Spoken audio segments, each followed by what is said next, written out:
PPS 11 di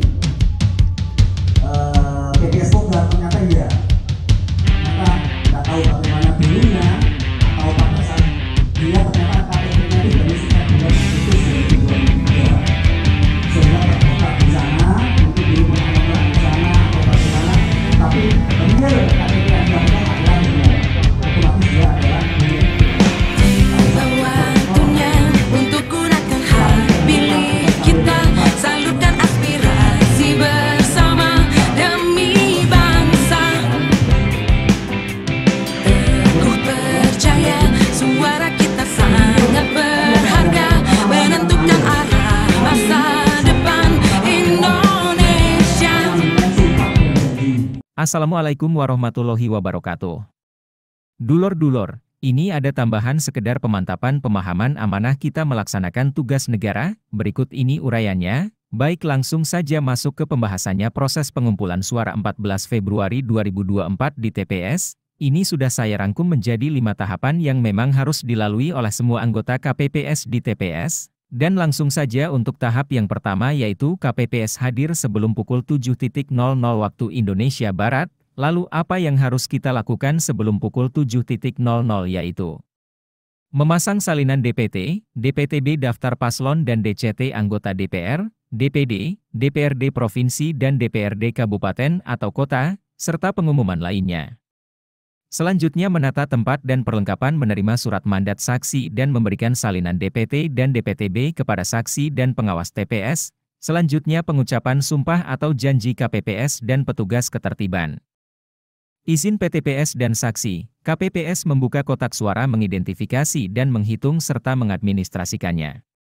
Peran petugas ketertiban yang pertama yaitu mengarahkan pemilih untuk membawa surat C pemberitahuan atau A pindah memilih atau bisa juga KTP elektronik, dan si petugas memeriksa ini meneliti namanya pada daftar pemilih. Selanjutnya petugas memeriksa identitas untuk memeriksa dia sudah ada pada daftar pemilih atau belum. Selanjutnya petugas ketertiban juga mengarahkan pemilih untuk menuju ke meja KPPS 4 dan KPPS 4 di sini berperan meminta pemilih untuk menunjukkan seluruh jari tangan, memastikan tidak ada bekas tinta coblos. Kemudian pemilih diminta untuk menyerahkan model C pemberitahuan KPU atau model A pindah memilih, yaitu pemilih yang masuk dalam DPTB atau bisa juga menunjukkan KTP elektronik, dan bagi yang pemilih masuk DPK itu harus menunjukkan KTP elektronik. Sebagai informasi untuk pemilih DPK dapat menggunakan hak pilihnya yaitu mulai pukul 12.00 waktu Indonesia Barat. Jadi artinya, apabila pemilih DPK datang sebelum pukul 12.00 tersebut diarahkan atau diinformasikan untuk datang kembali untuk menggunakan hak pilihnya yaitu setelah pukul 12.00 waktu Indonesia Barat. Kemudian KPPS 4 menyerahkan kepada KPPS 5 model C pemberitahuan untuk pemilih DPT, model A pindah memilih untuk pemilih DPTB dan KTP elektronik untuk pemilih DPK. Kemudian KPPS 5 meminta pemilih untuk mengisi dan menandatangani daftar hadir dengan formulir yang sesuai, di mana formulir C daftar hadir DPT KPU. Kemudian ada formulir C daftar hadir DPTB KPU atau formulir C daftar hadir DPK KPU bagi yang tidak terdaftar dalam DPT maupun DPTB. Kemudian mempersilakan pemilih untuk menunggu panggilan, dan sebagai informasi jika DPK bisa menggunakan hak pilihnya setelah pukul 12.00 bagi pemilih DPTB dapat memberikan suara paling cepat 2 jam sebelum pemungutan suara selesai. Artinya apabila pemungutan suara dijadwalkan selesai pada pukul 13.00 paling tidak pukul 11 sudah bisa memberikan hak suaranya bagi pemilih yang masuk dalam DPTB, tetapi jika hadir sebelum waktu tersebut pemilih tetap diberikan kesempatan. Jadi tergantung kapan si pemilih yang masuk DPTB itu hadir. Sebenarnya bisa saja, kemudian KPPS 5 ini memberikan kepada KPPS 2 yaitu model C pemberitahuan untuk pemilih DPT, model A pindah memilih ataupun KTP elektronik untuk pemilih DPK. Kemudian menyiapkan surat suara yang sesuai untuk pemilih. Jadi yang menyiapkan surat suara yang sesuai untuk pemilih adalah tugas dari KPPS 2, setelah menerima model-model pemberitahuan tadi dari KPPS 5. Selanjutnya untuk tahap ketiga yaitu tahap memberikan surat suara ketua KPPS dibantu oleh KPPS 2 dan KPPS 3 di mana ketua KPPS itu menandatangani surat suara dan memanggil pemilih berdasarkan urutan kehadiran, tetapi apabila ada yang diprioritaskan misalkan ibu hamil ataupun lansia itu, Bisa diprioritaskan oleh Ketua KPPS. Dan selanjutnya menjelaskan tata cara memberikan suara kepada pemilih secara berkala, kemudian memberikan surat suara dibantu anggota KPPS 2 dan KPPS 3. Sedangkan KPPS 2 dan KPPS 3 memastikan kesesuaian surat suara yang harus diterima, cermati dapilnya, jadi apabila DPT, berarti 5 surat suara yang harus diterima seperti itu. Berkoordinasi dengan PTPS untuk memastikan surat suara yang diterima pemilih pindahan yaitu masuk DPTB telah sesuai. Kemudian mengembalikan KTP elektronik kepada pemilih tersebut dan mengarahkan pemilih ke bilik suara. Dan sesuai informasi untuk pemilih tunanetra atau yang memiliki keterbatasan penglihatan dapat disediakan alat bantu tunanetra untuk Pilpres dan Pemilu DPD, dan penyandang disabilitas dapat dibantu pendamping dari anggota KPPS 6 atau KPPS 7 atau orang lain atas permintaan yang bersangkutan dengan diketahui PTPS dan saksi. Jadi apabila ada pemilih yang memerlukan bantuan itu harus diinformasikan kepada PTPS dan saksi dan sebagai informasi untuk pendamping wajib merahasiakan pilihan, dan menandatangani surat pernyataan yaitu model C pendamping KPU. Selanjutnya, untuk tahap yang keempat yaitu tahap pengaturan area kotak suara. Di mana ini adalah tugas dari KPPS 6, jadi KPPS 6 bertugas mengarahkan pemilih ke bilik suara yang tidak terisi dan membantu pemilih yang lemah secara fisik atau berkebutuhan khusus ke bilik suara. Selanjutnya mengarahkan pemilih memasukkan sendiri surat suara posisi terlipat sesuai jenis pemilihan dengan tanda tangan Ketua KPPS di bagian luar dan terlihat jelas oleh saksi dan pengawas TPS. Jadi artinya KPPS 6 ini juga harus memastikan bahwa untuk kertas surat suara tersebut sudah dilipat sesuai atau terlipat dengan benar sebelum dimasukkan ke dalam kotak suara.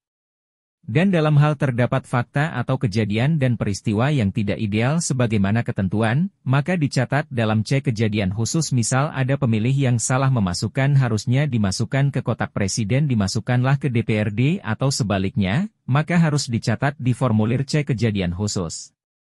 Yang berikutnya adalah tahap kelima yaitu untuk tanda tinta di jari sebagaimana adalah tugas dari KPPS 7 jadi KPPS 7 harus memastikan pemilih mencelupkan jari pada tinta.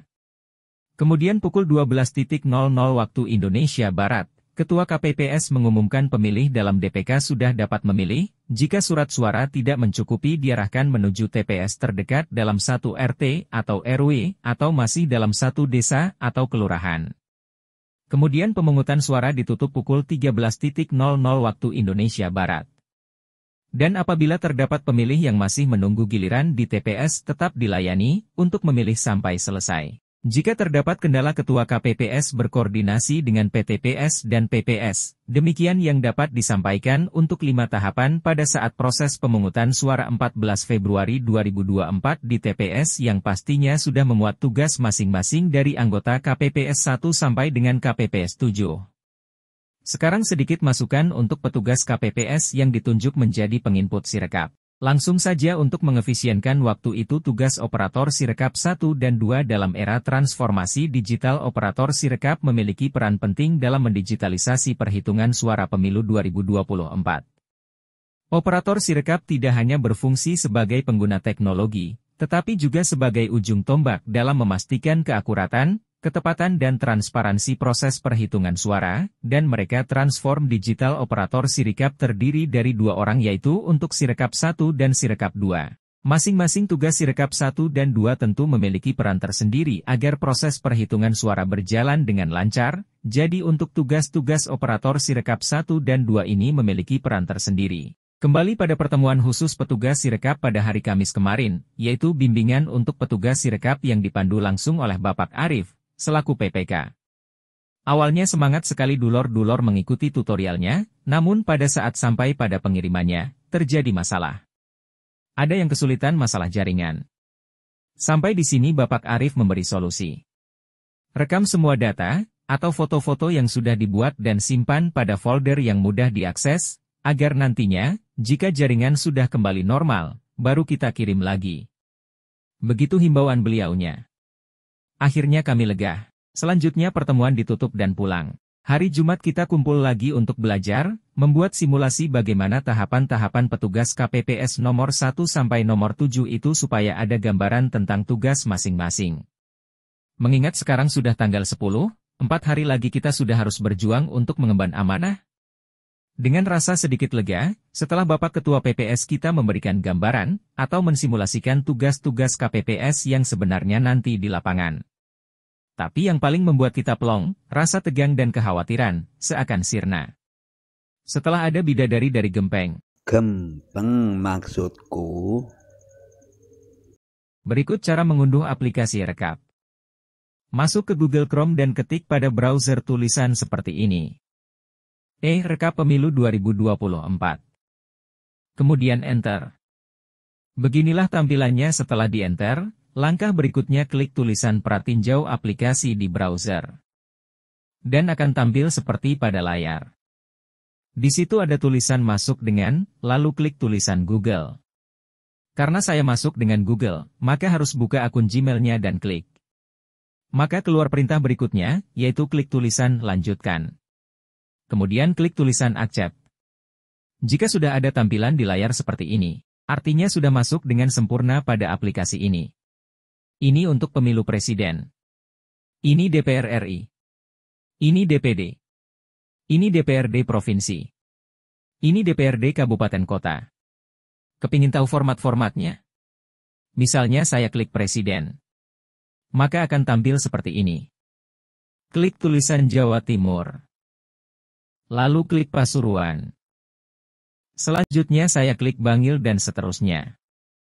Begitulah dulur-dulur cara akses aplikasi Sirekap melalui aplikasi Rekap ini. Ketua KPPS juga harus bisa, karena nanti dapat mengikuti proses Sirekap berlangsung. Sekaligus dapat mengkoreksi jika petugas Sirekap salah input. Sirekap juga manusia. Jadi operator Sirekap 1 dan 2 memegang peran sentral dalam menjalankan dan mendigitalisasi proses perhitungan suara pemilu 2024. Mereka atau operator Sirekap 1 dan 2 itu menjadi ujung tombak dalam menghadirkan hasil yang akurat dan transparan kepada masyarakat dengan pemahaman teknologi ketelitian dan kerjasama yang baik dengan KPPS. Operator Sirekap dapat memastikan keberhasilan implementasi teknologi Sirekap dalam memberikan informasi pemilihan yang terpercaya. Begitu dulur-dulur, itu yang saya dapat sampaikan, semoga ini jadi pemahaman sebagai pengemban amanah kita. Semoga Allah Subhanahu wa Ta'ala senantiasa memberi kita kesehatan dan tetap dalam perlindungannya. Allahumma amin. Wassalamualaikum warahmatullahi wabarakatuh.